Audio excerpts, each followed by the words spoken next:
Mai haere mai ki tēnei hui o te kaunihira. Welcome to our council meeting of the 23rd of August.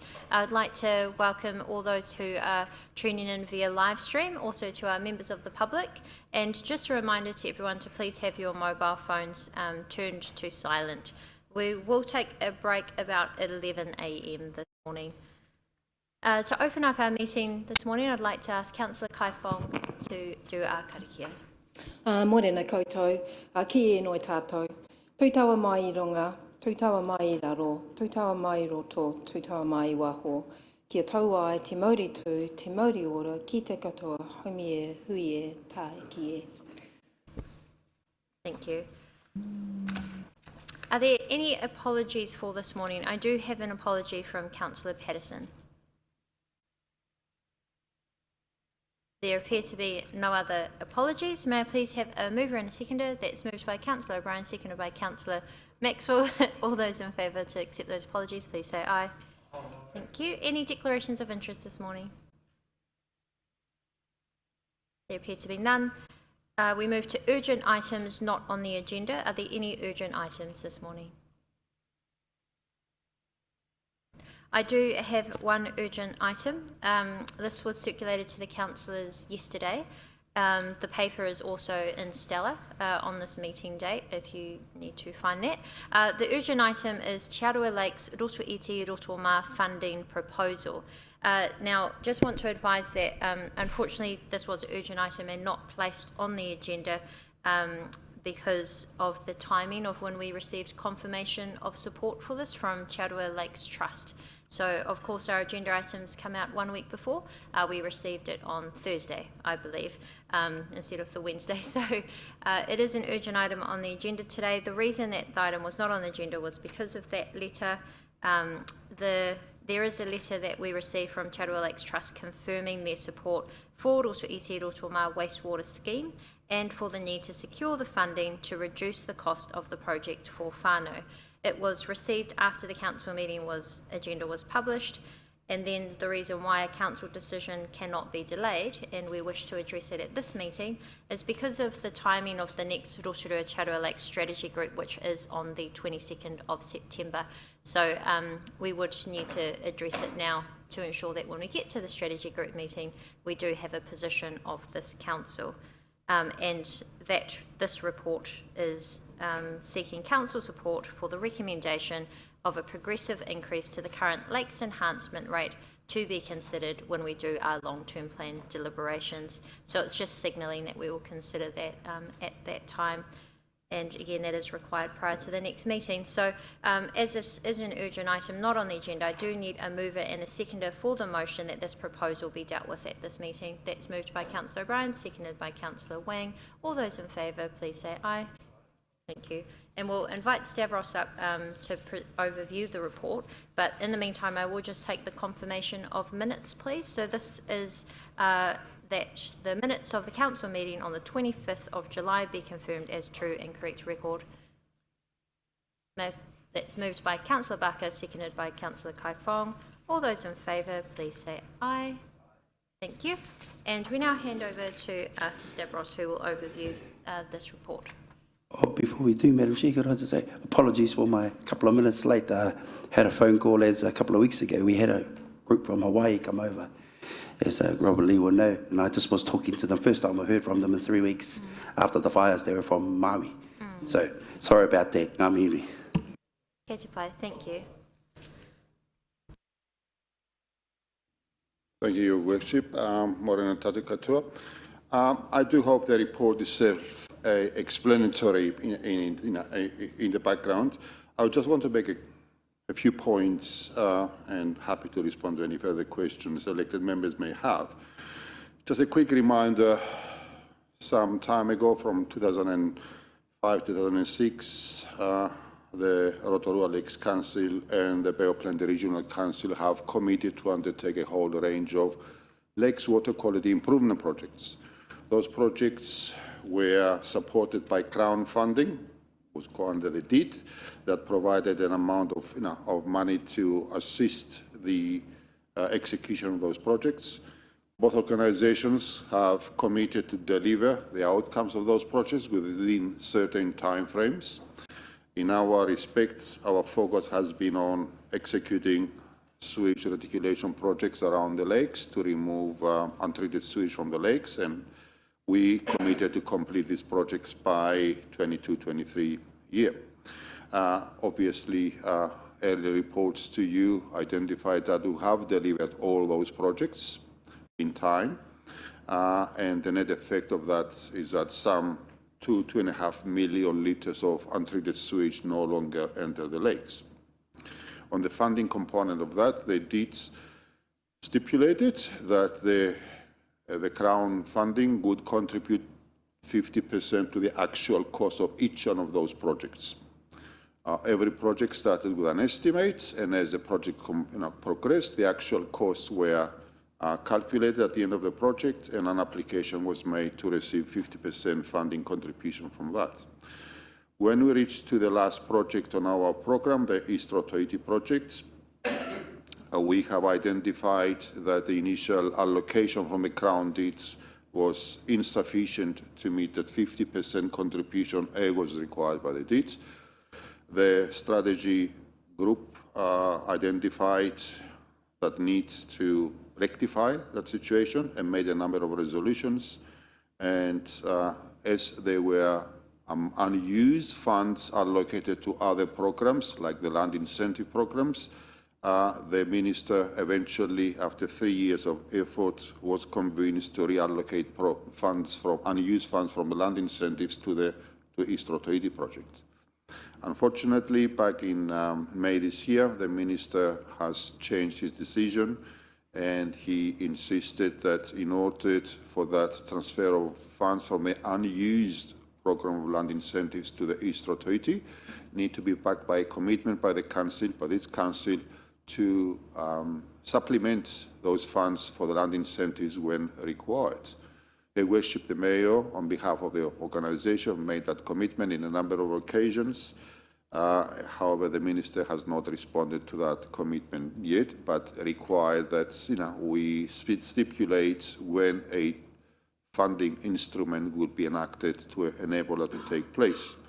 And as the report says, Her Worship the Mayor met with the Rotorua Lakes Trust, and the Rotorua Lakes Trust have confirmed their support towards using the currently available lakes enhancement targeted rates to replenish that land incentive programs when are needed.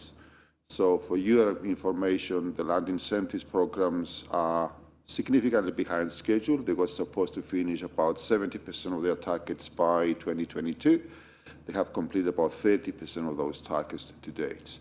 According to the most recent reports, they will not be meeting 50% of those targets until the year 2032, which means there's a significant amount of time ahead of us before the land incentives program will require these funds.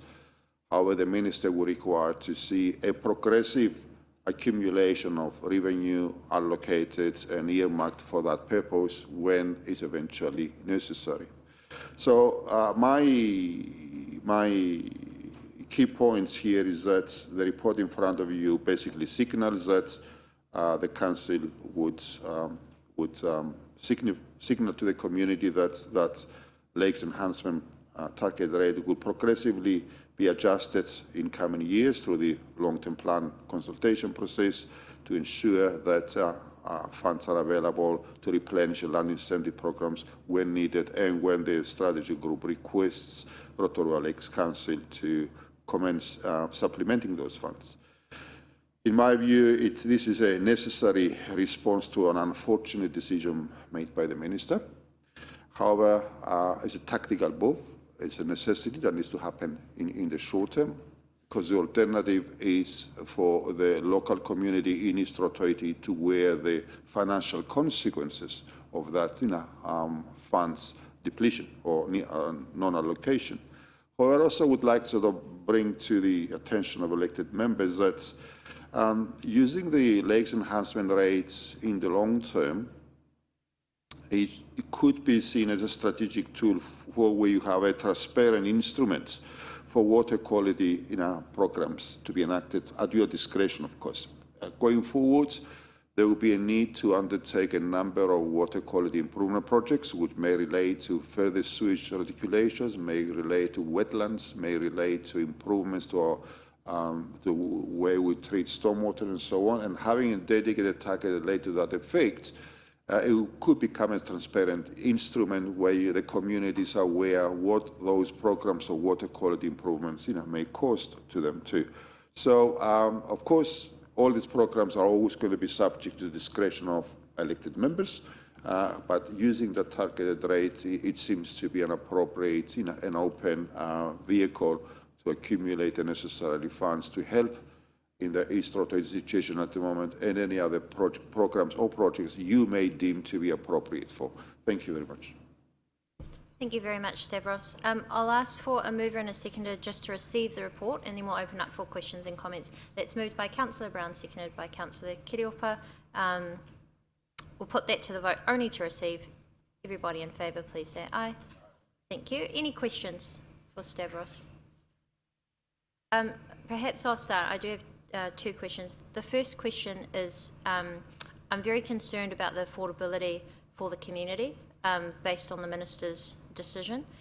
And are you able to, at this stage, give us an estimate of what the cost of it would be to the community compared to what their average household income would be? Your Worship, you mean for the local community at East Rotorua? Yes. Clarify? Yes. I think on the basis of the gross cost of the projects and assuming that this $10 million funding is not available from the Minister, the average cost for each property in East Rotorua would be about $35,000. I do understand the average household income for those fun out down there is about $29,000 a year. So obviously there'll be a significant cost burden in that community, and that was the whole point of the Crown funding to rebalance the cost of the local community by recognizing the national significance and importance of achieving water quality improvements. Thank you very much. There's no doubt that the Minister's decision is incredibly disappointing. So that elected members and the public have an understanding, are you able to give a just brief summary of what a land incentive scheme is? So that's what the Minister has decided to remove the funding from Rotorua Iti Rotorua Mā to now go into land incentives. What is that? The partners in the Rotorua Lakes strategy group for some time ago have identified that the flow of nutrients into Lake Rotorua is unsustainable. That level of nutrients flowing to Lake Rotorua creates a eutrophic environment which contributes to very poor quality, water quality in Lake Rotorua. And they have identified that by 2032, the sustainable levels of nutrients into Rotorua will reduce from 725 tonnes per annum to about 435, if I'm correct, tonnes. It's about a 320 tonnes reduction. A range of programs have been undertaken. Sewage reticulation is one of them. Although sewage reticulation does not necessarily address nutrients, it addresses mainly pathogens into the water. But the Bay of Plenty Regional Council has undertaken a regulatory approach which consents the use of land to reduce nutrient losses. And another program is a land incentive program where it encourages landowners to change the way they manage the land in a way that reduces the nutrient losses into the streams and eventually to the lake. It had a target of to reduce nutrients into the lake by 100 tonnes by 2032, and the initial target to reduce it by 70% achieve that 70% by 2022. In effect, there is a policy setting which says that as land changes and as nutrient losses are reduced, the landowner is paid an amount of $400 per kilogram of nitrogen that is no longer discharged into the lake. And the idea behind that is to recognize that in order to affect land change, there's a financial imposition on the landowner to make changes to their land. However, that is different from the regulatory approach, which says, well, you have to achieve the nutrient losses. So this is an incentive to encourage land change. And as I said today, the policy setting allows the fund to pay $400 per kilogram of nitrogen reduction into the lake. Thank you. So just to confirm, the decision of the Minister removes $10 million of funding to Rotorua Te Rotorua to then go towards farmers to change their land and be incentivised for doing so. That's correct. Thank you. We've got a question from Councillor O'Brien. Thank you. Any other questions? Councillor Waru. Tēnā koe te manukura, o tira tātou katoa, Carol Stavros. Just a quick question. I think you mentioned the figure $35,000 per household for the Rotorua Te Rotorua scheme. Just wondering, is that a front-end cost, or is that spread out over a period of so many years? I didn't pick that up in your report. Thank you, Councillor Waro. I think the capital funding plan for the scheme agreed by the Council in 2014, I believe, allows property owners to repay that through a special capital targeted rate over a period of 25 years. Thank you. Councillor Kaifong. Thank you, Chair. So I was just looking at the recommendation which says a progressive increase to the lakes enhancement rate. So effectively we have to recover the $10 million over the 10-year period of the LTP. So what would the dollar increase be? That's for everyone, isn't it, on that basis?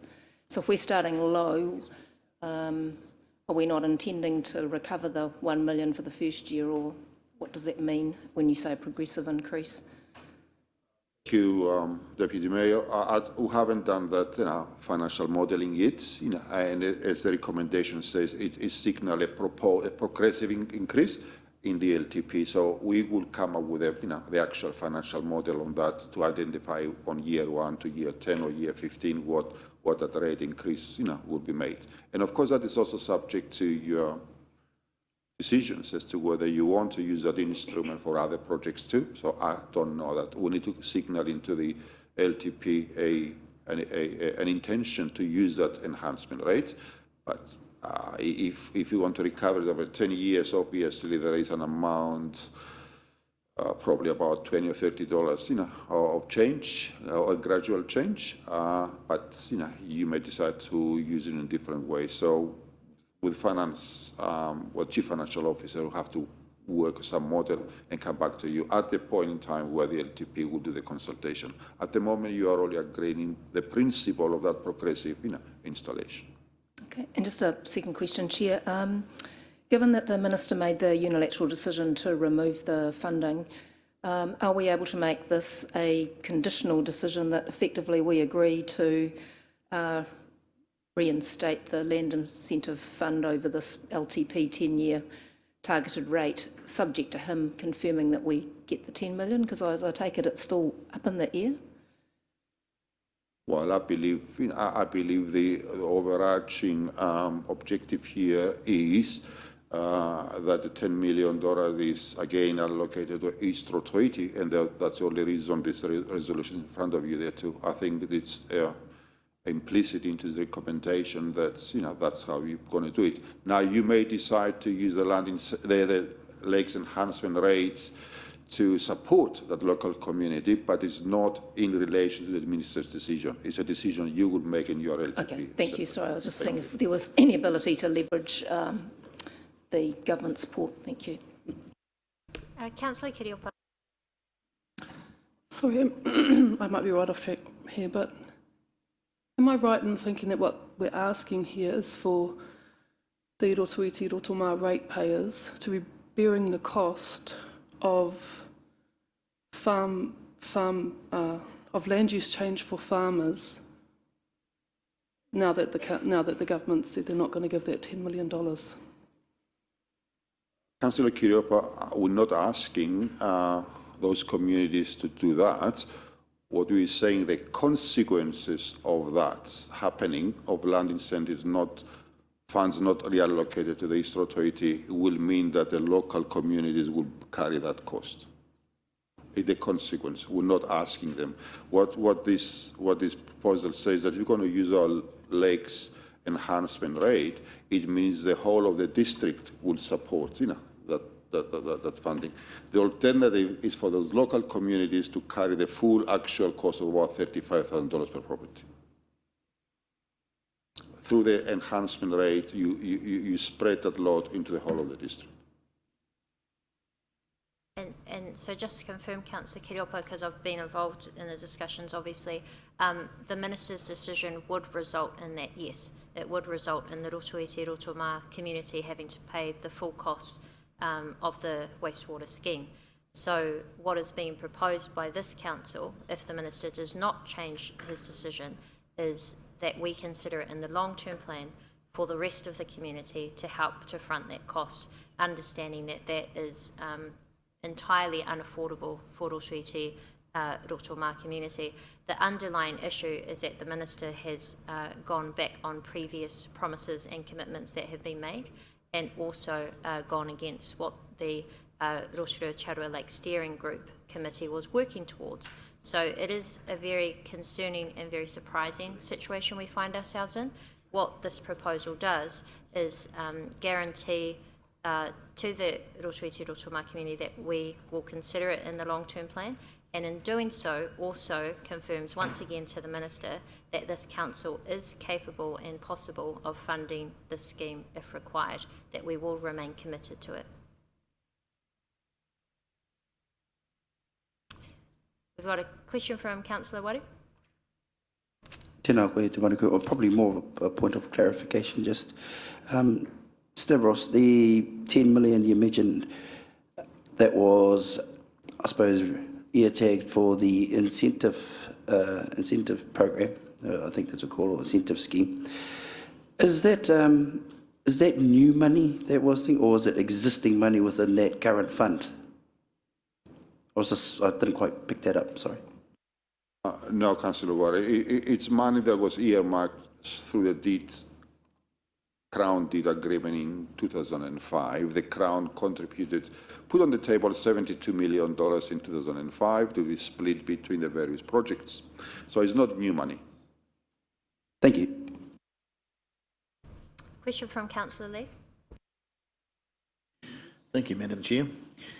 Your report talks about, Stavros, in order to confirm and lock in the ministerial funding. There's an election coming up. How is the election potentially going to alter this equation with a different minister? Well, thank you, Councillor Lee. We do expect that regardless of who the minister is, eventually the Crown has entered into an agreement with local partners to undertake certain works.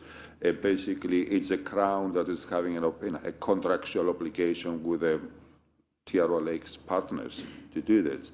And the deed specifies a framework for which these funds are allocated. So who the minister is, is in our view irrelevant eventually, because it's a Crown obligation towards a local partnership to contribute those funds. Okay, thank you. Councillor O'Brien. Thank you, Morena, Your Worship, and through the Chair. Thank you for your report, Stavros. Can I address the elephant in the room? What reasons has the Minister given for changing his mind that he had previously given the commitment for the funding to be approved, but has now changed his mind back in, sorry, was it May? Thank you. Thank you, Councillor O'Brien. I can only quote what the Minister says. I have no way of knowing what was his actual thinking behind it, but what his quote was that he was concerned that although the land incentives program is behind schedule, he still would like the land incentives programs to deliver the outcomes that have been committed to be delivered, i.e. to reduce 100 tons of nitrogen getting into the lake. And he was concerned that if the funds was removed from the land incentives without a plan to reimburse them at an appropriate time, then that outcome would have been elusive to the strategic commitments made in 2005. So that was his words, is that he wanted assurance that the land incentives will have access to the required funds to continue on the same basis, even though at this point in time they are at least 70% behind their time schedule. Thank you. Were there any further questions? There appear to be none. Sorry, actually, on the land incentive scheme, when is the land incentive scheme required? So there's been an emphasis for the money to be allocated towards it. However, I also recall that one of the reasons that the Minister gave us for reversing his decision was due to delays. However, the timing of it is not required now. Is that correct? Again, I will quote from the delivery agency's report to the strategy group in late June, by Plant Regional Council, which identified that to date, out of the 100 tons target outcomes of nitrogen reduction, about 35 tons have been achieved. The report indicates that by 2032, which is in 9 years from today, they will achieve another 15 tons, which translates roughly to about 1.5 tons per year on average. So with existing funds that are available in the fund, unused in the fund at the moment, we expect they will have enough sufficient funds on that rate of achievement for another 4 or 5 or 6 years before they actually need any reimbursement into that.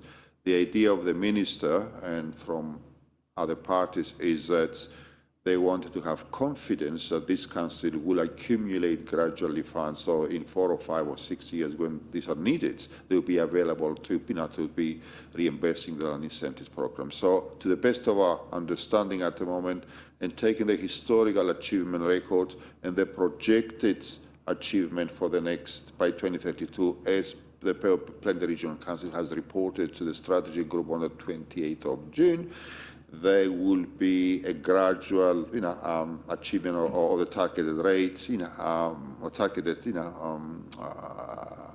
rate reduction of nutrients, but it will take at least another 4 to 5 years before we get to that stage. Thank you. And just the final question. The decision does have a significant financial impact on this organisation. We had planned for, we planned for within a 10-year timeframe what significant projects we will be funding and when. So the concern for me is, and the question is, have we committed to contracts into projects elsewhere with the understanding that this $10 million would have been there? So $10 million is not an insignificant sum for our community to, at short notice and under great surprise, have to front up on because the Minister changed his decision. Thank you, Your Worship. I think our report back in May, again, when I gave elected members an update on the East Rotorua sewage scheme, I've highlighted that in May and June 2021, we have made an application to the Rotorua Lakes Strategy Group for that, a number of resolutions. And those resolutions were agreed by all partners to request the Minister reallocate $10 million from unused funds to East Rotorua. And our reports at that point in time indicated, to the Minister and the Strategy Group that the resolution was quite clear, that based on the resolutions of the Strategy Group, which includes the MFE, that's part of the Strategy Group, we, Council, had the confidence to progress to the stage 3 of the East Rotorua and engage into a contract.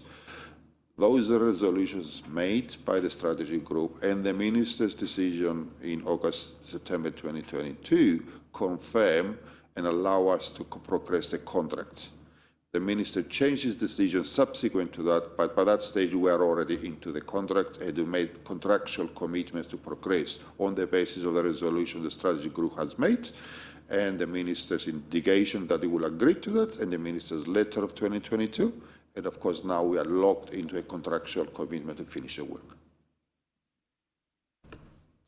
So on that note, that's quite serious. So either question of yourself or the Chief Executive, would there be a legal basis to argue against the minister's decision, given that we as an organisation have made contractual commitments elsewhere based on the commitment of $10 million?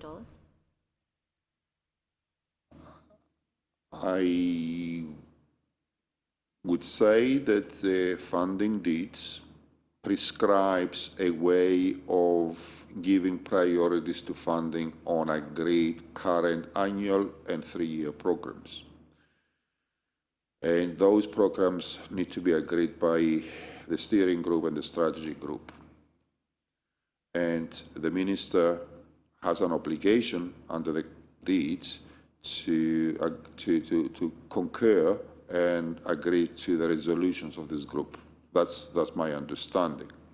However, there is a school of thought from the ministry which believes that the minister has a prerogative to make decisions that's in contrary to the resolutions of the strategy group.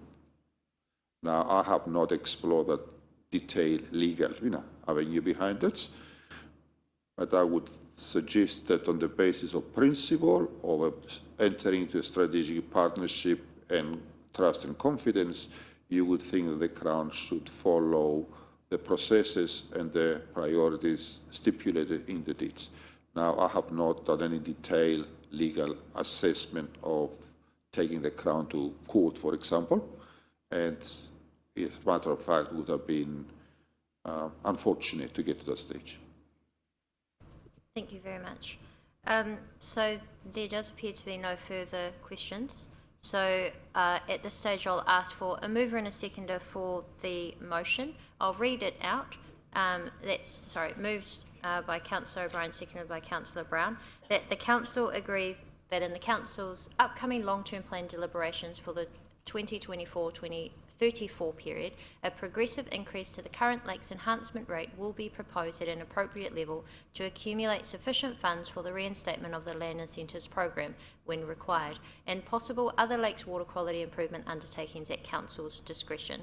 That's moved and seconded. Before I put it to the vote, is there any, I invite a round of discussion if there are any further comments on this. Councillor O'Brien. Thank you, Your Worship. Obviously, as the mover, I wholeheartedly support this motion. I do have a couple of points I'd like to raise, though. First of all, what a shame that we've had to get to this point. It's quite staggering to me that we've got a Minister of the Crown who has authorised funding on one hand and over a period of time withdrawn again. So that's somewhat surprising. May I acknowledge and thank you, Your Worship, for sharing his letter and also your reply, which I believe we've not had a response to. Is that correct? I thought your points raised with the Minister were very succinct and I thought the tone was very appropriate. This is going to have significant impact on the Rotoiti and Rotorua, as well as the general Rotorua community, if we do not find a way to communicate and get this problem fixed. I'm also somewhat alarmed that we've actually reached this point, because previously I thought it had been sort of raised or at least mooted by members of regional council or officials at regional council that there were concerns about this scheme. For whatever reason, those were not addressed, or certainly not to the point. And I think further investigation is warranted by yourself or our members of the Audit and Risk to ask questions about what actually prompted the Minister or his officials to change their minds. Something obviously has fallen over, or some form of communication has not happened that someone somewhere has been expecting. And I think this needs to be further examined, one, so we don't repeat this process again. I'm sort of wondering why over such a simple resolution hasn't sort of been brought forward before. But I wish everyone all the very best. I hope we can negotiate this so that we can get that funding back. And I certainly encourage all sides, whether it be regional council, the ministry, as well as ourselves, to do everything we can to get this funding back and help alleviate the pressure that's going to be on the affected parties. Thank you. Thank you. Councillor Kiriopa. I just want to raise that I just have questions that aren't answered in the report that I'm hoping I can get the information about later, and that's it seems that sewage infrastructure has become entangled within land incentives programs, which in my understanding was to incentivise land use change, and lakes enhancement, which I'm passionate about.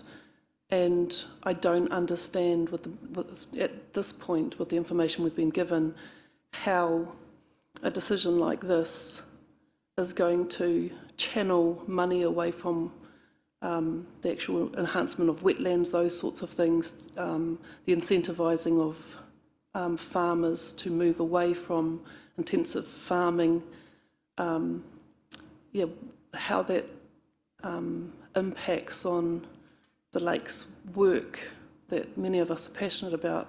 This seems to be, the focus seems to be heading on sewage infrastructure, which to me is a separate thing, even though, yes, it does contribute. And I'd like to, even the numbers of that, what percentage is the sewage contributing to the issue as opposed to the farming and forestry happening in those areas? So I just have real questions around, the main thing I guess is I don't want funding or monies that should be aimed at land use change and the restoration of wetlands being used in a process that will channel it towards sewage infrastructure, which is a separate thing to me. So I'm just highlighting that I have those issues, that the information that I don't have enough information to understand that. And I'd like that before we have to make a decision during our long-term plan deliberations. Thank you.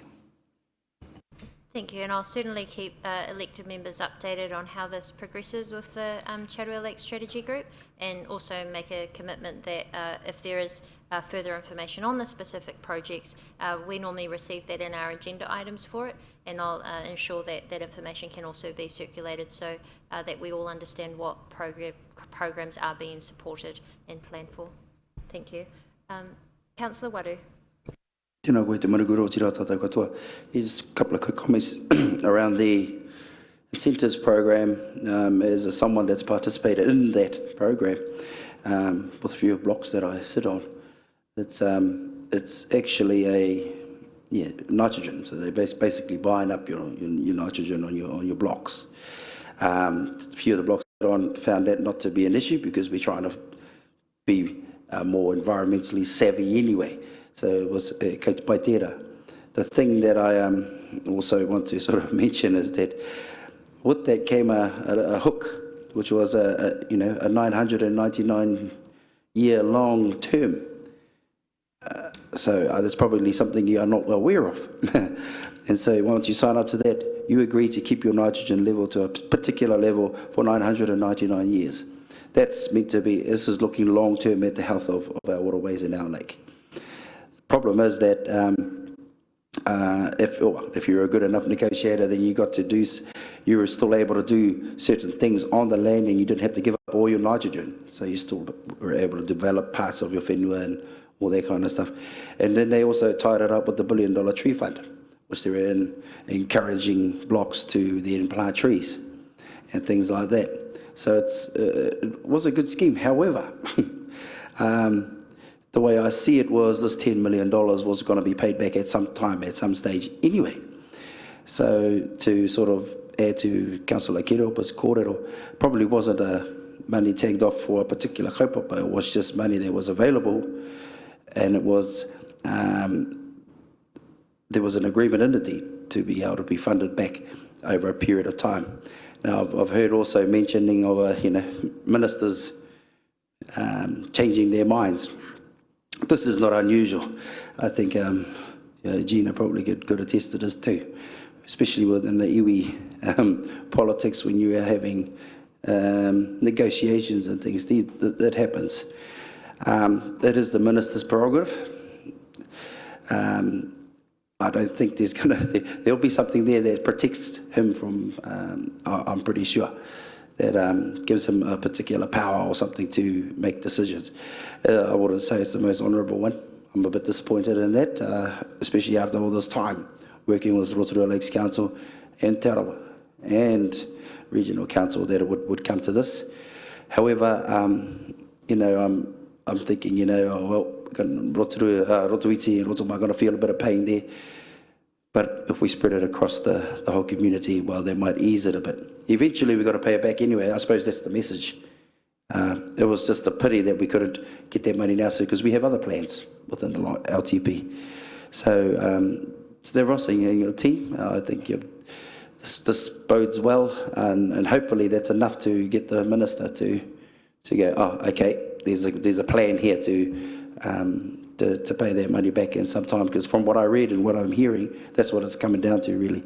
So I think you've done well on this, Stavros, and you've been in it for a long time, mate, and I hope we get somewhere. Ka nui te mihi, kia ora tātou. Thank you. There appear to be no other comments. Sorry, Councillor Lee. Thank you, Madam Chair. This is a tough one for me under urgency. There's a lot going on in this. It's complex. Seems to open a bit of a can of worms, but the minister's obviously exercised some discretion that he thinks he has. It's conceivable that a new minister would reconsider that discretion. I'm just not comfortable dealing with it under urgency. I'm just going to abstain, I think. It's, yeah. That's quite all right. Thank you, Councillor Lee. So just to remind councillors, though, we have kept everyone updated as this has progressed, and we will have an opportunity to look into what the proposed solution is once we do get to the long-term plan deliberations. What this does is ensure not only to our community but also to the Rotorua Lakes Strategy Group, of which our partners, Bapeni Regional Council and Rotorua Lakes Trust, also join us around, is that we are committing to a solution.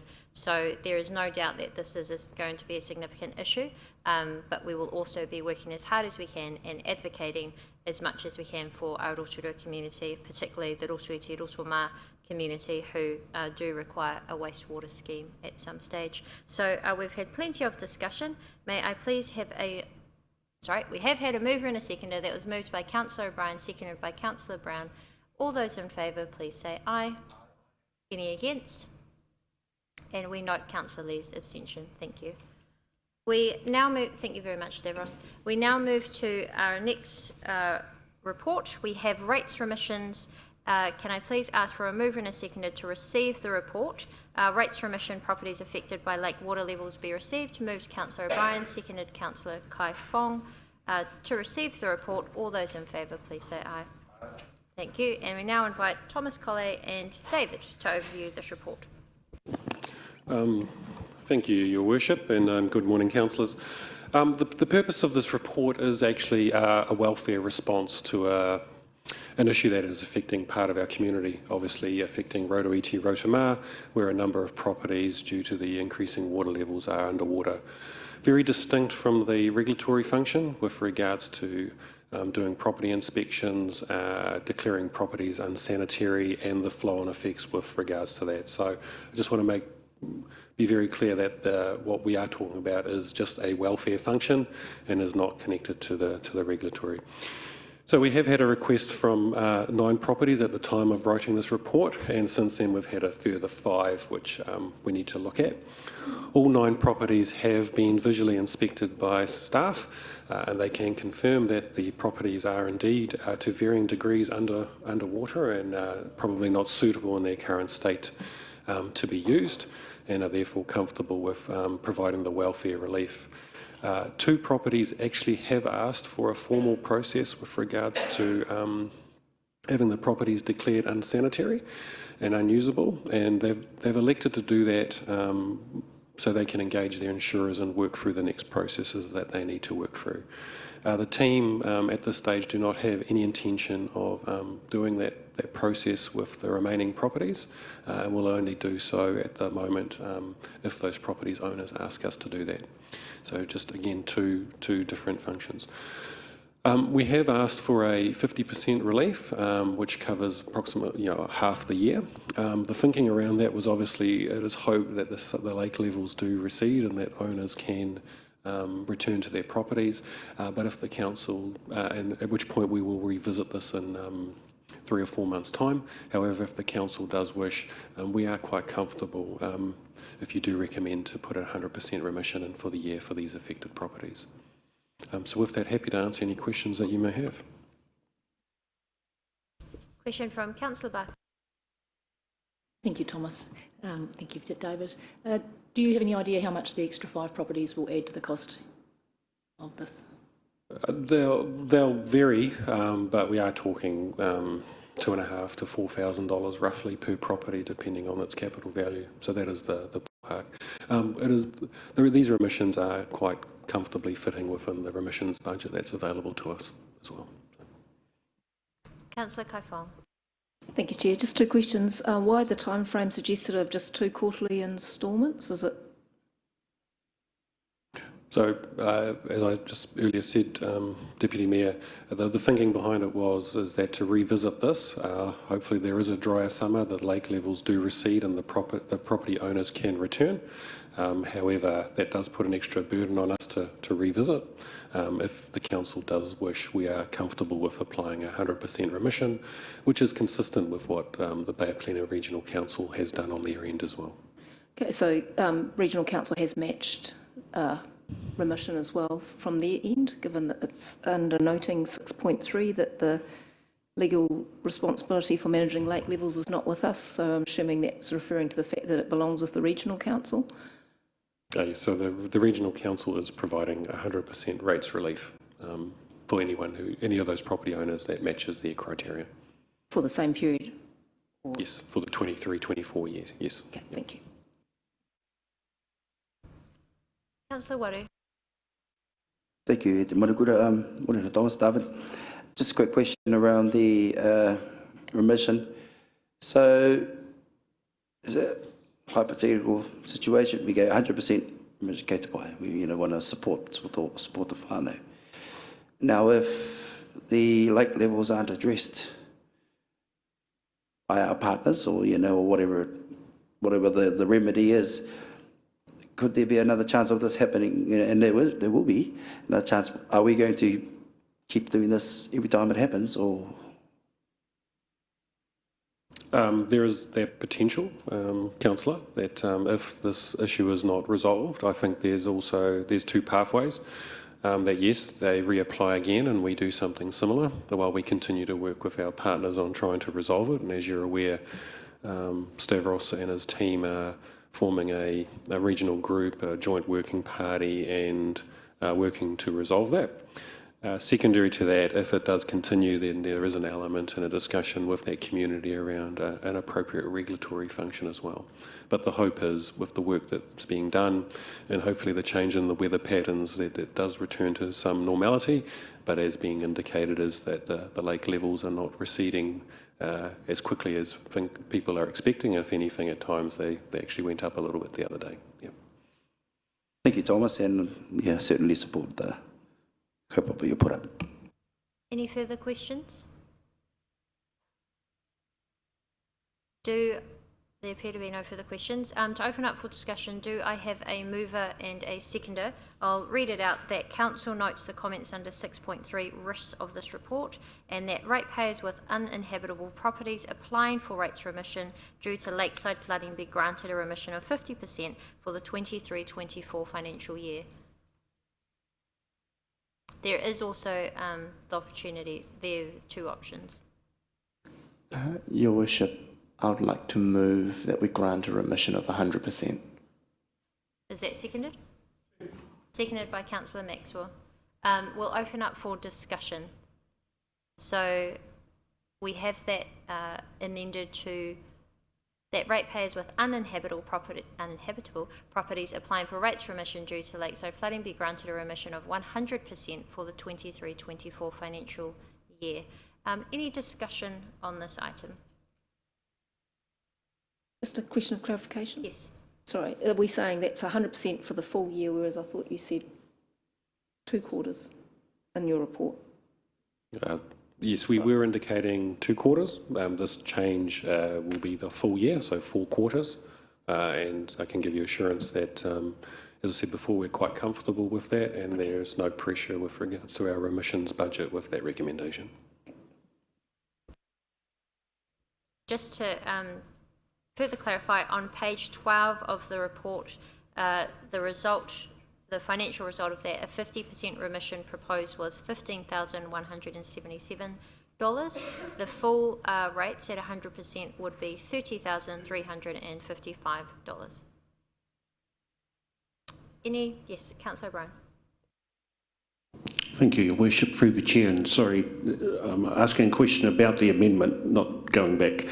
Could I just ask, gentlemen, is when people apply for the remission, is any insurance payout taken into account, or is it just basically the fact that the property is inhabitable? Thank you. Yep, so just to reiterate, this is a welfare response with regards to our community, so it's very similar to what happened when Nongataha flooded, where we set up a mayoral relief fund to help that affected community. This has no impact on a regulatory process and an insurance process, and so that is triggered where, as I gave the example, the 2 property owners asked us to declare those properties uninhabitable, which is actually a formal regulatory process, which then allows them to talk to their insurers. So if those homeowners do want us to do that, our team will address that, but this here is purely a welfare response and does not trigger that next step. Councillor Lee, followed by Councillor Maxwell. Thank you, Madam Worship. Madam Worship, Madam Chair, Your Worship. Could you tell us what the remissions budget is that you referred to?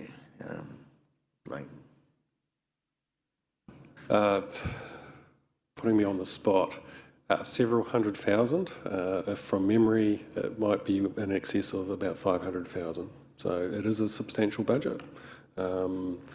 And a lot more than this goes through this, but yes, it's more than able to accommodate this request.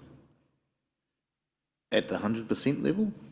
At the 100% level, as I indicated as well, Councillor, we've got another 5 properties that have also requested it, and we'll go through the same process of sending a staff member out and requesting, and so we would also, if they meet the criteria, which we'd be surprised if they don't, would offer it the same to them, and even those would be able to be accommodated into the budget available. Yes. So are we using up a budget with this that we would otherwise potentially hit a ceiling on and deprive other people? Yes, the budget does have a ceiling as part of the current annual plan. We did reduce that ceiling substantially to help accommodate a reduced rate for our community. However, it is designed to have a ceiling that we work towards during the year, and there are commitments in there. I can assure you that this will not put that budget under pressure. Thank you. Councillor Maxwell. Are we still in question time, or can I speak to the motion?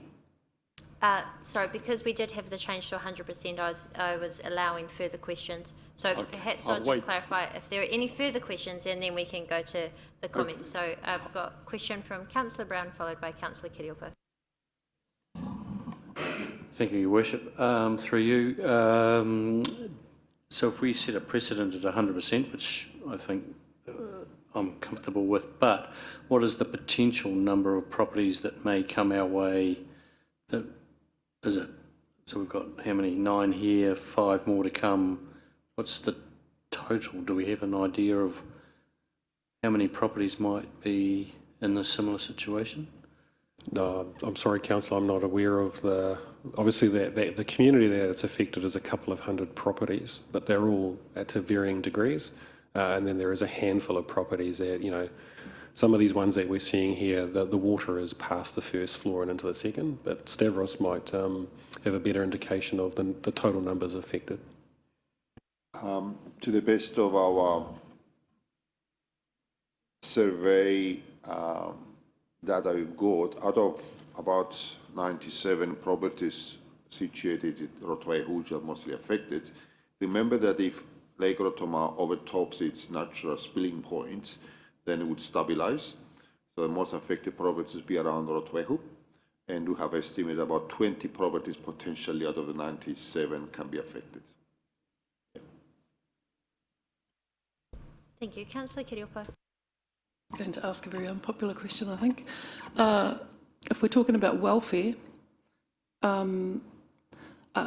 is there anything around the guidelines for using the budget you're talking about to ensure that those houses we're going to be giving 100% remission for are actually inhabited by Rotorua residents who are resident in those houses, as opposed to houses that are just holiday batches for people who aren't actually resident there full time?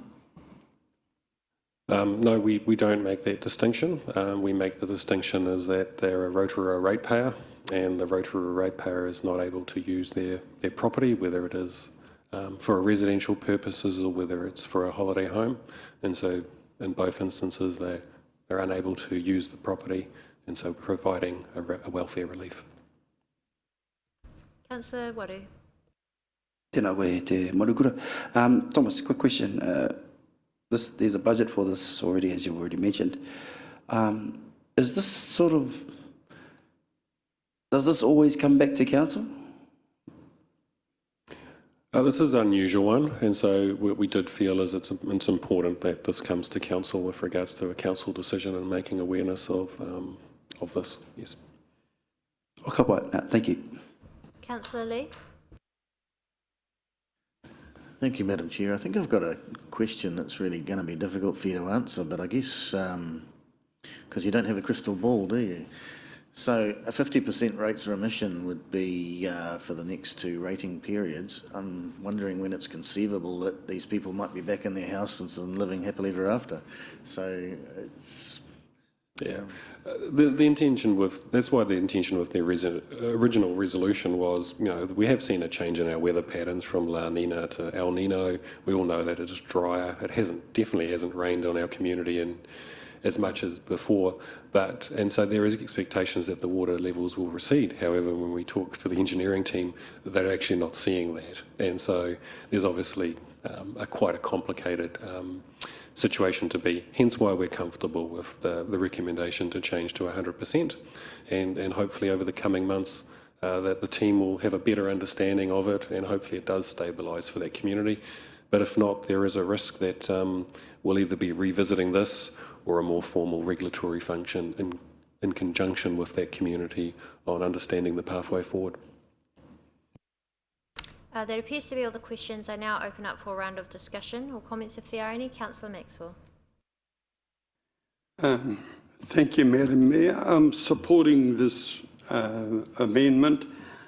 9 houses underwater, and this has been the worst rainfall that I can recall for a long time.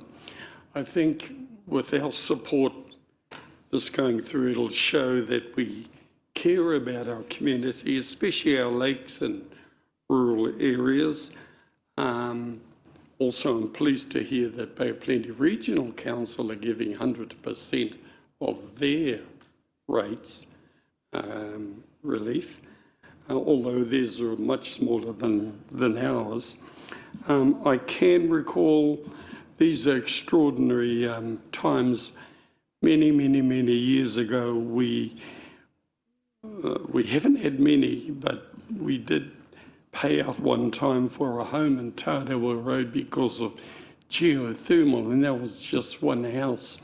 And I think we paid out about $30,000 or $40,000, but that's a long time ago. So, no, I support the amendment. Thank you. Any further comments? Councillor Wang. Thank you, Your Worship.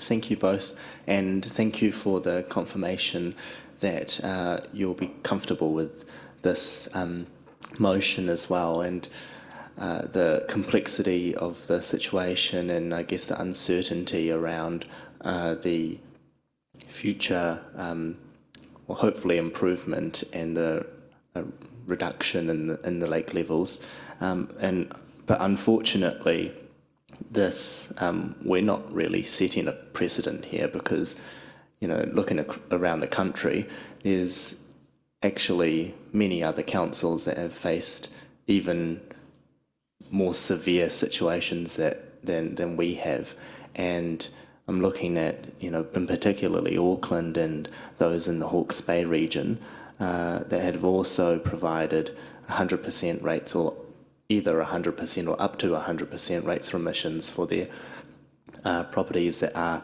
affected by the severe weather events, and for some actually went even further than that to the next year as well, the 2024-2025 year. So, unfortunately, I don't think we're setting a precedent here. We're actually following precedent and hopefully providing a bit of that support, like Councillor Maxwell mentioned, to those affected lakeside properties.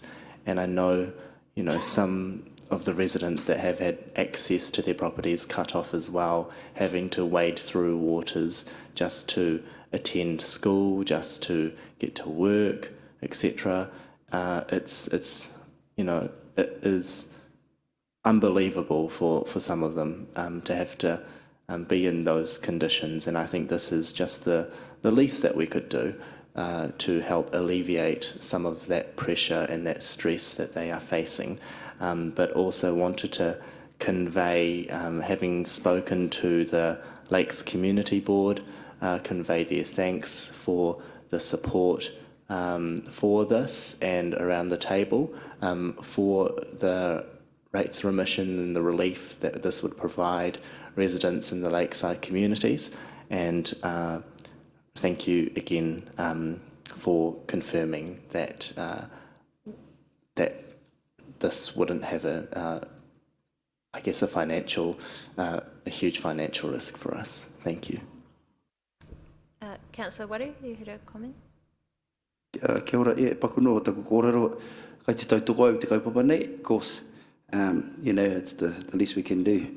And I just got a few points there. The first point is, yes, Regional Council is doing 100% remission as well, but I must make a point that our 100% remission is a bit more than their 100% remission. Just saying. Secondly, I'd want to point out that I think this brings to light Councillor Kiriopa's kaupapa around, the climate change and how how it's been affected, or how it's affecting what we're doing and the decisions we're getting asked to make. And I think it's this won't be the last time that happens to my mohi, and it seems to be happening more frequently, not just here Rotorua, but huri noi te motu whānui, te ao whānui. So it might be nice for us to have a bit more of an emphasis on how we're going to deal with things that come up, and lead it rather than follow it. So, wena noho tāku, kia ora tātou. Thank you very much. There appear to be no further comments on this item. Look, I want to thank staff for bringing forward this proposal for elected members to consider. I'm sure that the communities in Lakes Roto Iti, Roto Ma and Roto Ihu, of which these homes come from, will be pleased to see that we are responding with solutions, but also importantly with assistance. It is a very troubling time for them, and as we've seen, climate change is not just about sea level rising, but also lake levels too, and we are feeling that impact here in the Rotorua community. So we do have that moved by Councillor Wang, seconded by Councillor Maxwell. All those in favour, please say aye. Any against? That's carried. We now move to our next item. We are on page 14 of our agenda. May I please have a mover and a seconder to receive the report, Organisational Enablement Progress Report. That's moved by Councillor Barker, seconded by Councillor Brown. All those in favour to receive the report, please say aye. Aye. Thank you. And back to Thomas. Thank you, Your Worship. I will take the report as read and happy to answer any questions that the elected members may have. Thank you. This is page 14 to page 20. We'll give elected members a moment. Yes, Councillor Barker. Just looking at the graph on page 15 with the one council, open issues. Any updates on what we were sitting now with open issues? I think the last one was July, end of July. Still in a very similar position. We have had to bring in an additional resource to help the planning and building consenting area resolve some of their outstanding issues, so they've been very pleased with that extra assistance. We are seeing bubbling up, just as the organisation is using the system more and more, little niggly things that need to be resolved, and so the numbers in that area just in total aren't decreasing. All I would say is that to date there has been nothing of major significance that we've had to find. There are just little config or product bugs or processes, and unfortunately due to the volume and the fact that we disestablished our project team about a month ago, it's taking a little bit longer than anticipated to work through some of these outstanding issues, which is why we've now brought in some additional resource to help out the organisation work through that. Thank you. You just answered my other question too. Thank you. Yep. Councillor Waru. Yeah, tēnā anō koe te manukura. Thomas, quick question. The One Council program. So there's a whole lot of mahi happening at the moment. I know it's still really new, but are you seeing any sort of signs of it being really effective and how your mahi is? We are in places. It's making it's an interesting one. Our new document management system is more modern because and if you're familiar with how Google searches work, you can find everything and anything at the snap of a fingers. But if you're not familiar with how Google searches work and how you structure your questions into the system, it can feel like it doesn't give you the answer. So we've got training programs in place and all those sorts of things. So in some aspects, those are, from a training perspective, things are working really well. But what we're finding is at times we're not seeing the true benefit, and that's purely because of a training in aspects, or there's a product bug, which unfortunately there is a small number of those, or some config changes are needed. But overall, we are seeing there's a couple of areas of niggles, but overall positive. Thank you, Thomas. I only ask because the way your reports are now presented, it seems like there's a bit of an uplift of how much mahi you're getting through. That might be just the way it's written or not, but I was just wondering if that had anything to do with it. So ask the right questions, ask the program the right questions, it should give you the right answers. Yeah, and we have actually just finished some very complex, busy processes, which has seen a lift in the number of queries. So we've done all our animal control for the first time through this process. We've done our rating through there as well, and at every touch point we just find little things that need to be tweaked, and so which adds complexity and adds time. But overall, the majority of the functions are working as intended. Yep. Thank you. Councillor Lee. Thank you, Madam Chair. Thomas, so just a quick question about the speed of One Council. How's the user experience from that perspective? I'm not aware of any issues other than there was a document rendering issue that I think is still being resolved, and as you can understand, when we lift and shift 20 years of documents from multiple systems into one, the machine does kind of have to learn a little bit, but In a lot of cases, some processes are taking longer to undertake, but that is generally because that's the first time that they've done them. And as a whole, the majority of the processes, once staff have gone through them multiple times and refreshing trainer, should be faster than anticipated. The one niggly one probably is limbs. I have heard elements from the community that that it's taking too long, but internally, with regards to our internal timeframes, we're still within those. It is taking a little bit longer than what occurred in the previous system. We've got some training mechanisms in place. There's a business analyst that's been allocated directly to that area as well, to set up improvements. And as the team do more and more of them, and we tweak the processes, that we expect those to speed up as well. Okay. Just a comment, really, but unless you have a comment about the employee turnover, that's the figures there have decreased from almost 30% a year ago to around 20% quite stably now. That looks encouraging and nice. Yeah, our historical average prior to COVID was around the 15 to 17%, and our goal is to return back to that, because then we do have stability in the organisation, which improves with the culture. What we are seeing is a bit of a stabilisation in the employment market. We are seeing particularly an uplift in the number of really good candidates. So whereas in the past you may have had only one or two apply for a job, which is still good candidates, now you might have 5 or 6. And so there is a little bit of an uplift in there and a bit more stability. In saying that, there are still some key roles that are quite difficult to fill, and that's a challenge across New Zealand. So, but overall, it is very pleasing to see the turnover in our staff decrease, and hopefully we'll get it down a little bit further as well. Thank you. Councillor O'Brien. Thank you, Your Worship, and through the Chair, thank you for your report, Thomas. Could I just ask if you're aware the 3 sites chosen for the CCTV expansion and future sites, are we working with police, or are the police essentially asking us where they would prefer to have those sites located? Thank you. So a bit of both. So those were sites that collectively were identified, I think, in the last fiscal year. There is another process going on at the moment, and so there were previous commitments. The team is actually working on a bit of a revision of that strategy and working with police and the community.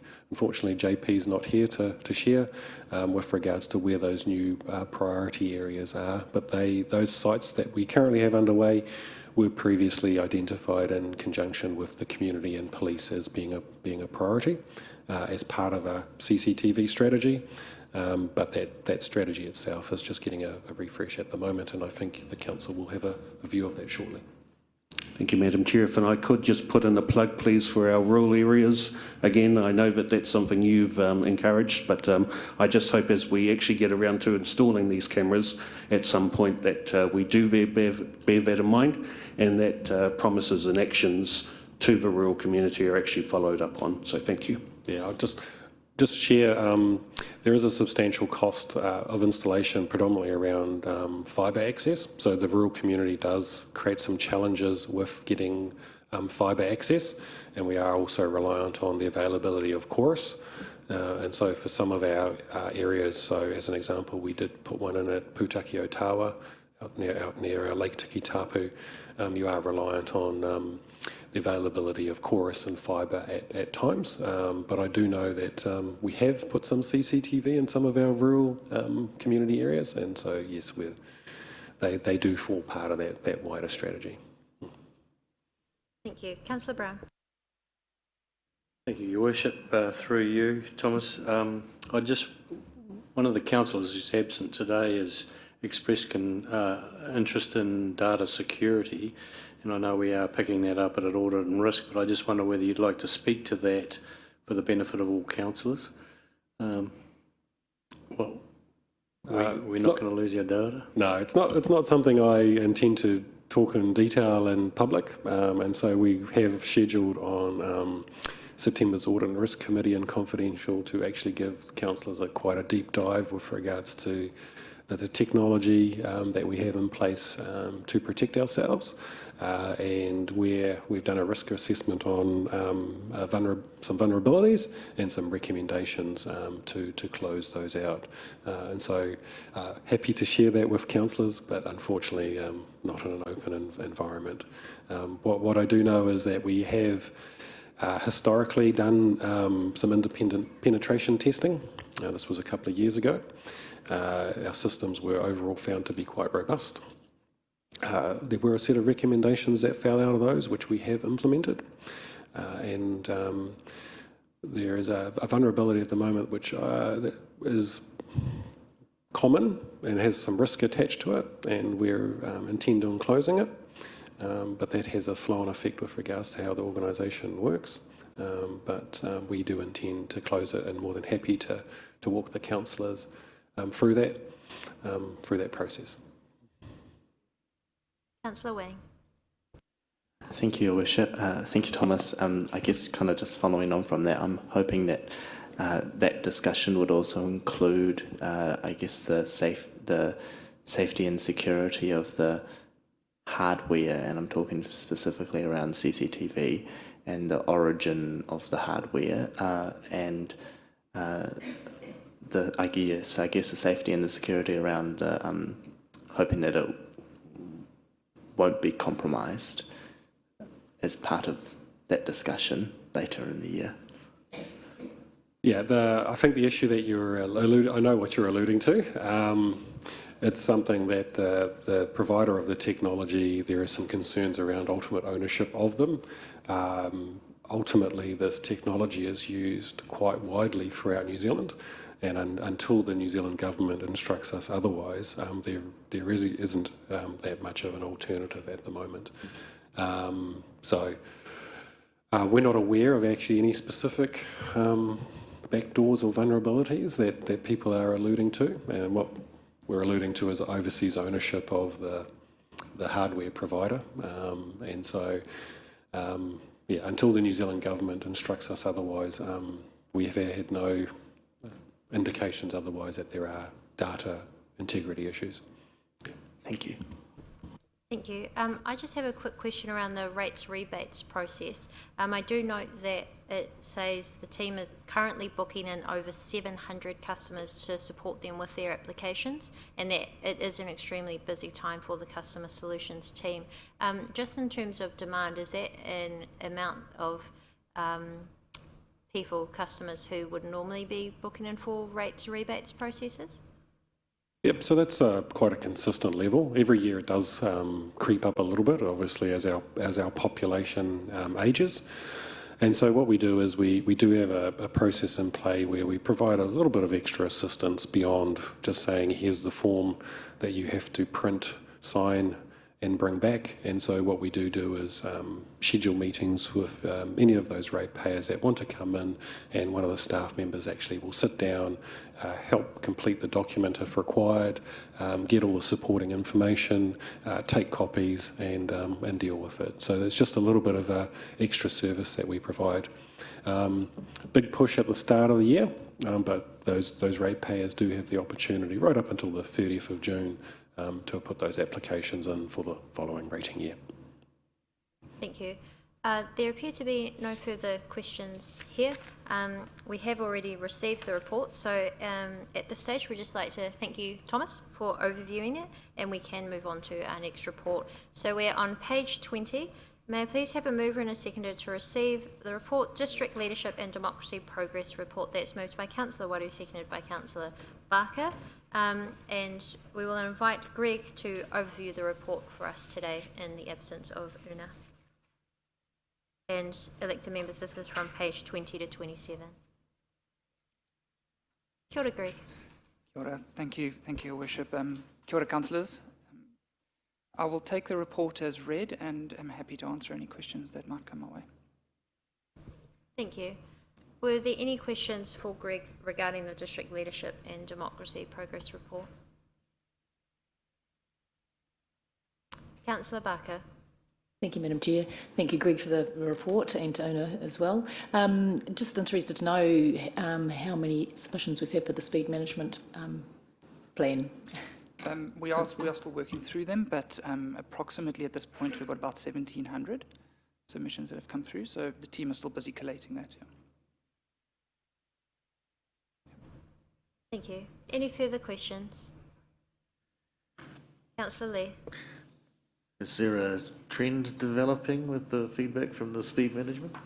We obviously quite a few submissions. They're still working through the theming process, so not at this point. I can't report. Okay.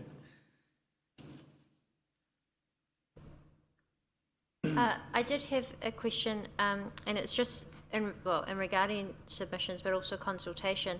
I have had feedback from the community that there has been a noticeable increase in members of the public wishing to make submissions and actually get involved in and engage in council decision making. This is a fantastic thing for us. Feedback is very important from the community, and just wonder if you have any thoughts or feedback on why we may be seeing a greater amount of submissions. I think we've had a couple of pieces of consultation that have really impacted vast areas of the community, and so we are getting some feedback from them on that. Other than that, we're doing our best to reach all across the district as well, and trying some new things in some of our consultations, which is, I think, also helping. Thank you. Councillor Waru. Tēnā koe te marukuru. Kia ora koe. Just a quick question. In terms of the consultation processes and the documents that have been sent out for considering this, considering that, have you had any feedback as and you were just talking about it earlier, so I wasn't going to ask, but I thought, may as well, I was on a roll. So any feedback around how you could possibly improve that that kind of process? Sorry, Councillor Water, do you mean accessibility to those documents? Yeah, access to documentations, or even I got some feedback saying, oh, it needs more pictures, something like that. And that was for so it was easy to follow, things like that, giving you a bit of feedback on maybe your templates. Yep, sure. So I think I might ask Suzanne to come and answer that one. Kia ora, Suzanne. Kia ora, councillors. I think it's a good opportunity to talk about the fact that we know that there's parts of our community that we haven't reached. Some councils call them hard to reach. Gina Rangi reminded me that actually they're not hard to reach. We know where they are. We just haven't been reaching them through the channels and the methods that we've used before. In terms of our commitment to engagement, and I guess more widely that authentic communication that this council has prioritised, we're working with our Te Aomarangi unit to develop our Rotorua marama, so to be taking the Rotorua policy a bit wider than that and making sure that there is a focus on easy, clear, understandable information. The other part of that work in terms of improving consultation is broader work from our marketing team, including research into understanding the subsets of our community. So we have got some stuff that will be in field from this week.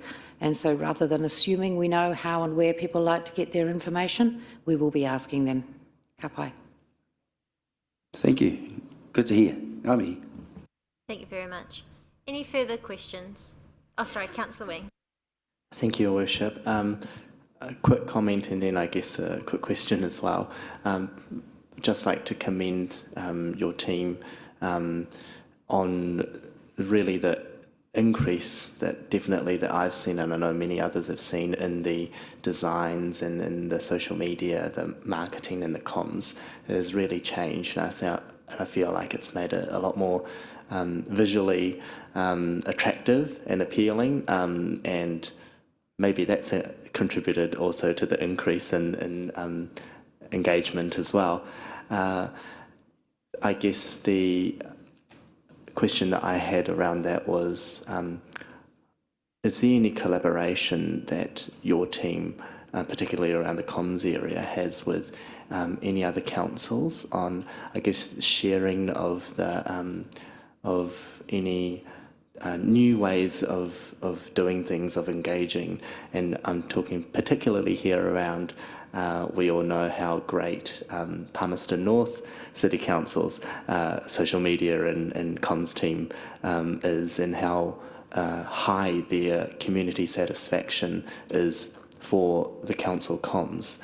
And I would really love for us to, and I guess it's kind of part of that, a bit more of a laid back approach to it, maybe a bit more of an informal approach that seems a lot more down to earth. So sorry, I'll let you answer that question. Kia ora. I guess what I'm hearing from you is the first part of your question is, do we work with other councils and look at other councils and what they're doing to inform our own communications? And absolutely we do. We do that in a couple of ways. We are part of the CoLab network, which is the Waikato and Bay of Plenty local area support services. And so we've been doing a lot of work, particularly with Greg's team, on engagement practices. And from that, we have learnt that there are some things that we are actually quite advanced on, particularly, I think, in some of the areas around our knowledge of tikanga and protocol, and that's where we can help and support other councils to improve their practice in that area. In regards to Palmy is where I was before I came here, and it is a fantastic city. A bit like Rotorua, it gets a bad rap undeservedly, but the people who live here love it. I think, you know, talking about their communication, and what marks that out is they've got a really high level of trust, you know, between the community and the comms team. So they will say things as they are when it happens, and that rolls for good news and bad news. So I'm not sure if you have looked at their Facebook recently. Did you see last night? Yeah, that was exceptional. My aspiration is that we will be, if not, you know, the number one, we've certainly got a way to go towards challenging Palmy, but we definitely have our eye on them. Thank you very much. There appear to be no further questions. Thank you very much, Greg, and thank you, Suzanne, for coming to the table. We now move to our Chairua Partnership Progress Report. May I please have a mover and a seconder to receive this? That's moved by Councillor Waru, seconded by Councillor O'Brien. All those in favour to receive it, please say aye. And we hand over to Gina Rangi. Kia ora. Tēnā tātou. I will take the report as read. Is there anything, but happy to address any of the matters raised in there. Thank you very much. We're on page 27 of your agenda. Councillor Waru. Kia ora, te manukuru anō, kia ora hoki, kia ora he Gina. Tēnā, ko te aua o taku pātai kei te hanga i ki te puarenga. So the puarenga reference group, just wondering how's that going at the moment? Sort of, you've reported on it, but it'd be nice to know what, how the discussions are going there moving forward. Really positive. It's a challenging issue to work through. So the reference group is charged with developing a solution to irrigate recovered water from the Rotorua treatment plant into the forest. Councillors may remember that there was, so that is land owned by the CNI Forest Collective. They have agreed to provide an interim solution, and interim is, you know, several decades. I'm not sure if it's 30, 50 years. So a 50-year solution for the irrigation of recovered water.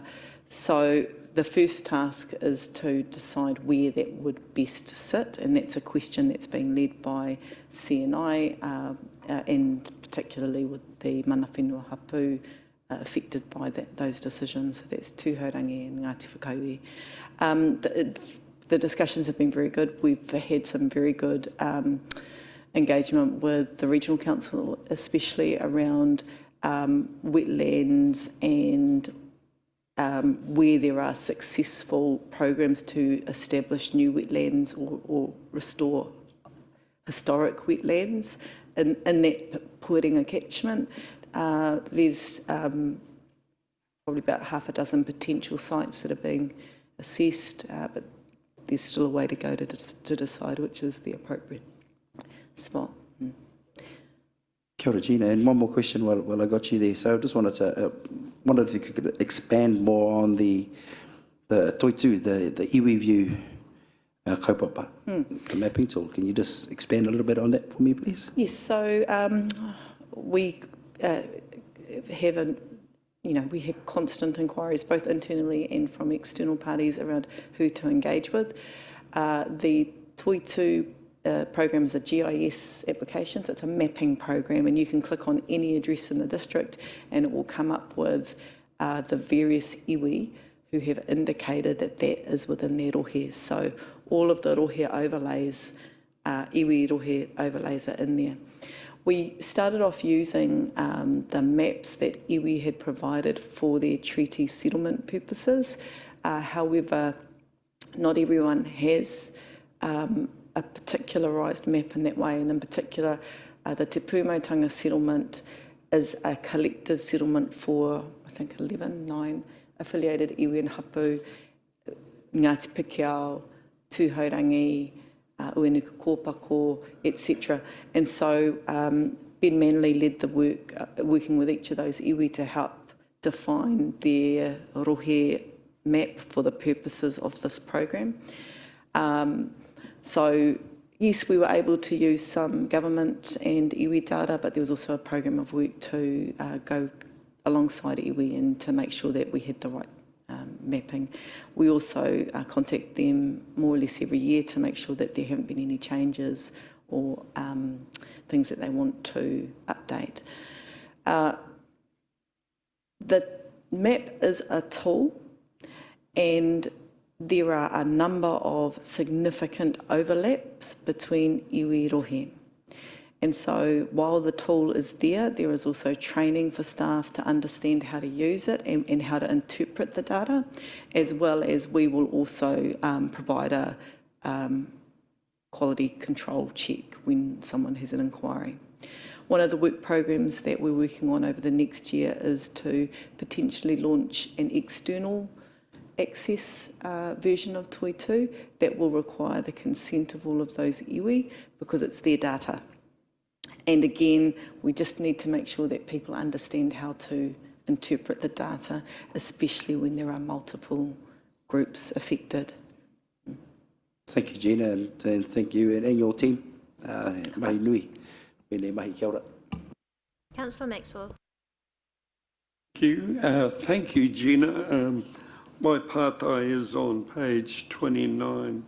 Te mana o te wai in July, RLC attended a hui with Bay of Plenty Regional Council. Was this a hui called by the National Te Mana o te Wai Rōpū from Wellington, or was it Bay of Plenty Regional Council's one? And how did that hui go? Bay of Plenty Regional Council. So one of, under the recent RMA reforms and the National Policy Statement, Regional Council is required to work with iwi to develop a set of te mana o te wai statements, which then have certain implications in terms of the planning framework under environmental legislation. So that's a program of work being led out by the Regional Council. I wasn't personally there. I understand it was a very successful event. There is still quite a bit of work to do, though. That was, I think, Ngāti Pikiao presented. My understanding is not everyone has completed the work to present their statement, but I think as an early indication of what to expect within a te mana o te wai statement, it was very successful. The challenge will be in the implementation. Thank you. Were there any further questions? Councillor Barker. Thank you, Madam Chair. Thank you, Jenny, for your report. I just wanted to know if there was any more detail that you might be able to give us on the framework for engagement and what that is. It's under the policy and guidance on page 30.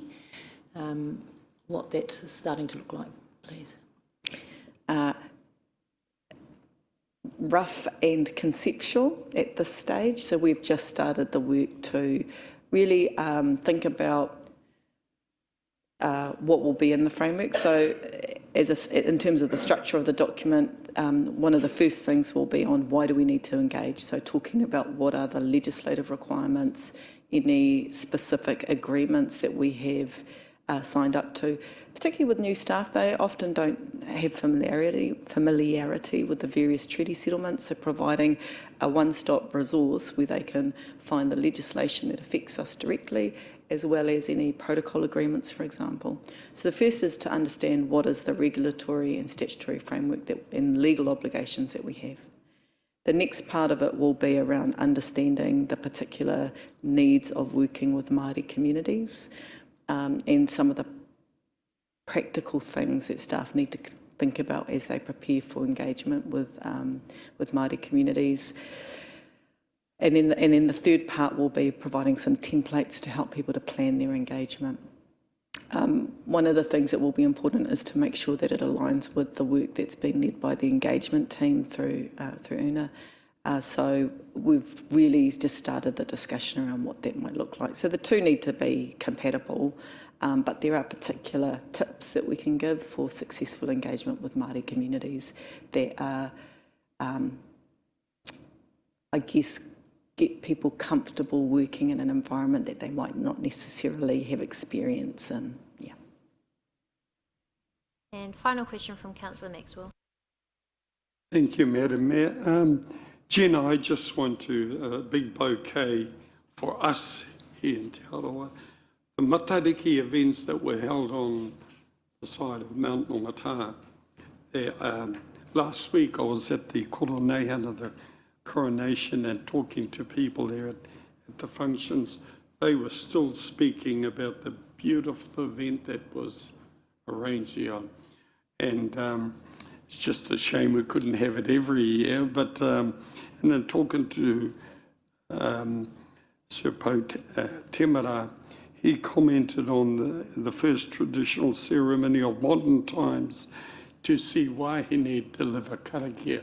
So I think we've set a bit of a benchmark for the rest of the country, but yeah, I'm pleased we were involved with that, and you might want to add to some of what I've just said.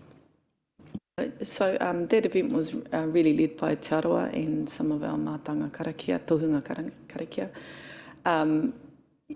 We've approached some of the wahine who were involved in there to see if they might deliver a lecture series, potentially talking about some of the things that they went through. So hopefully we can get that. However, they're in pretty significant demand at the moment for speaking and things like that.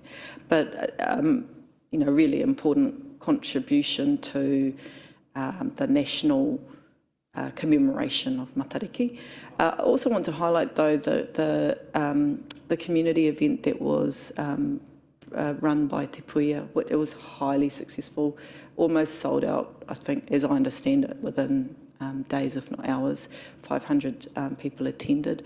So, there's a real appetite for learning and participating within the community, but also, especially being a national holiday, we are seeing people coming in from out of town as well, so it's encouraging. Yes. Thank you very much, Gina. We are past 11 a.m, but what I suggest, we only have one more item on the agenda, so we'll just conclude that. Thank you. So the final item for discussion today is the report back from councillors. We're on page 31 of our agenda, and this is the report, elected members' attendance at LGNZ Conference 2023. May I please have a mover and a seconder to receive that? Moved by Councillor Waru, seconded by Councillor O'Brien. All those in favour to receive this report, please say aye. Thank you. Now it's my great pleasure to overview this report on behalf of elected members. So you will see that within Stella we have the reports back from the various members that attended. On behalf of Rotorua Lakes Council, that was myself and Deputy Mayor Councillor Kai Fong, and also Councillor Kiriopa and Councillor Patterson. Councillor Patterson also had a video to show us and a presentation to give. Unfortunately, with the passing of a family member, we will postpone his video presentation to the next available meeting. However, we will take the reports as read from the other members, and I'll just give a very brief overview now of the LGNZ conference. So the feedback from the conference from many of those attending was that it was one of the best conferences that they have had. and they have attended in the years that they've been elected members. We thank Christchurch City Council for hosting us there. It was very interesting being hosted in Christchurch, a city that has rebuilt themselves, of course, from the earthquakes, and as a result had to invest in themselves and seek government support and funding over the past years, which of course has been very substantial, hundreds of millions of dollars. We were in a very beautiful facility, which was one of those newly developed facilities. So as we contemplate our assets like the museum, it was very interesting to be able to talk to and see the results of collaboration of funding to help community assets come back to life. The theme of the conference was super local. That's self-explanatory, but at a time where we are in the middle of significant reforms, whether that's Three Waters or of course the upcoming Future for Local Government, it was very timely for us to come together. There was about 750 local government leaders that attended.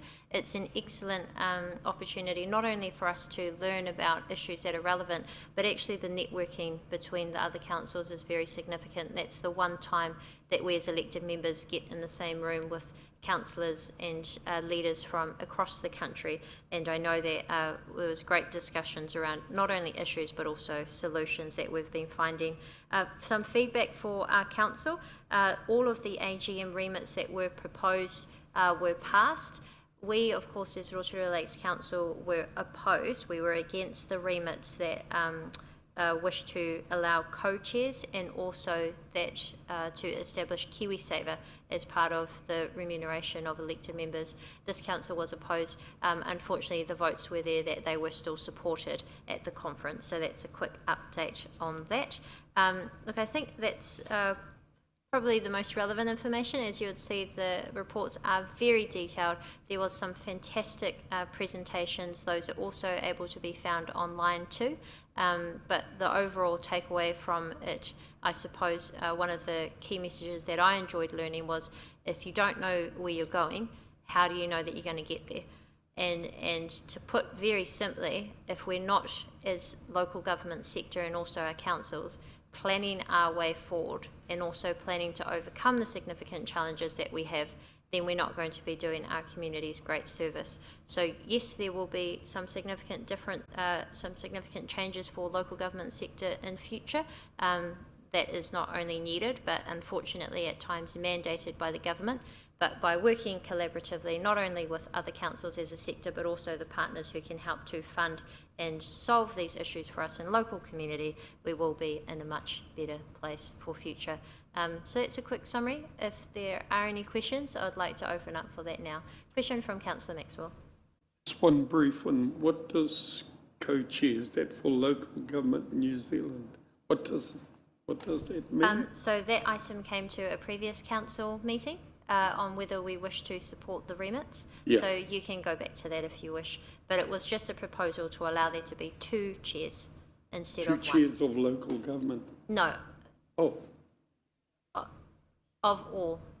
So currently you have your of council committees. You'll have one chairperson and a deputy chairperson as an example. This will allow there to be co-chairs so that there are 2 chair people. We covered this quite extensively at the time. You're welcome to go back on it. Any further questions? Councillor Lee. Thank you, Madam Chair. Just following on from Councillor Tapsell, that was the remit, if I understand correctly, enabled local government New Zealand to promote this, but this isn't having any effect at the present time, is it, this co-chairs? Not immediately, no. So what would be the process going forward for if that were to eventuate? I'm not sure at this stage, sorry. We'll have to wait and see. Okay, if it gives elected members comfort, we locally always have the opportunity to decide how we wish to operate our own committees. Any further questions? Look, I might just open up.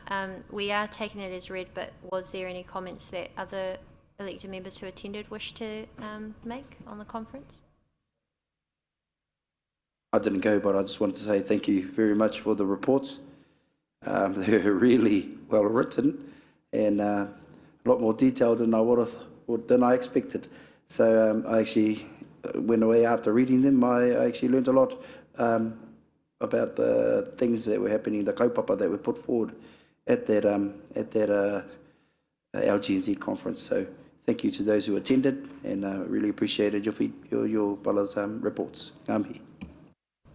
Thank you. And Councillor Kiriopa, some comments?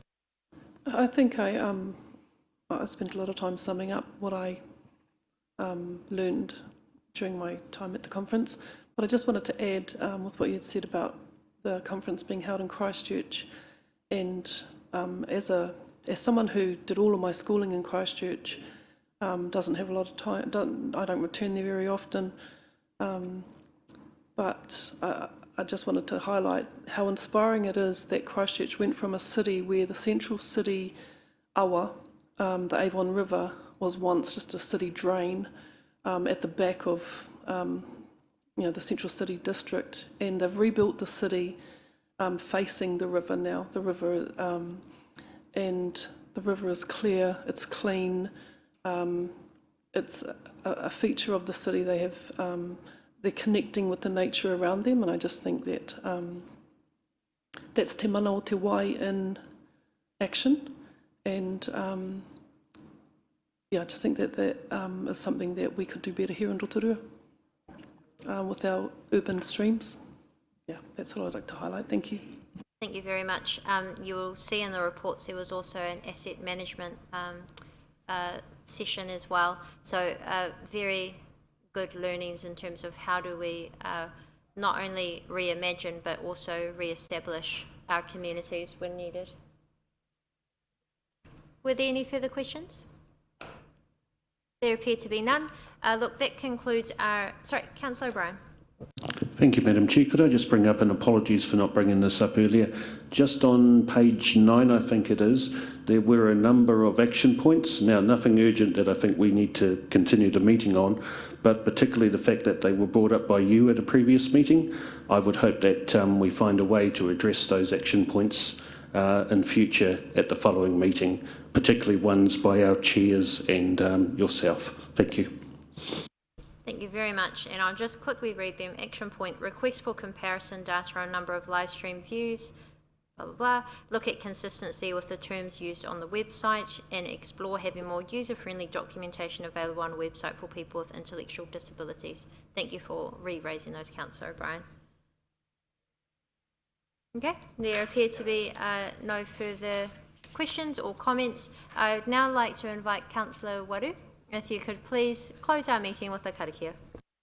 Tēnā tātou, hoi anō kai te hoki ngā whakaaro ki Hawaii I tēnei wā. And again, I apologise for my lateness this morning. We've been trying to get a hold of whānau and Maui for 3 weeks now. No, nothing. So I couldn't very well hang up when they finally get a hold of me. So our thoughts go over there, but also kia o tātou mate hoki kai konei. Kai roto ia te arawa, no tira te motu. Ka whai whakaaro hoki ki te kingitanga, and ko tutuki te rā kaupapa.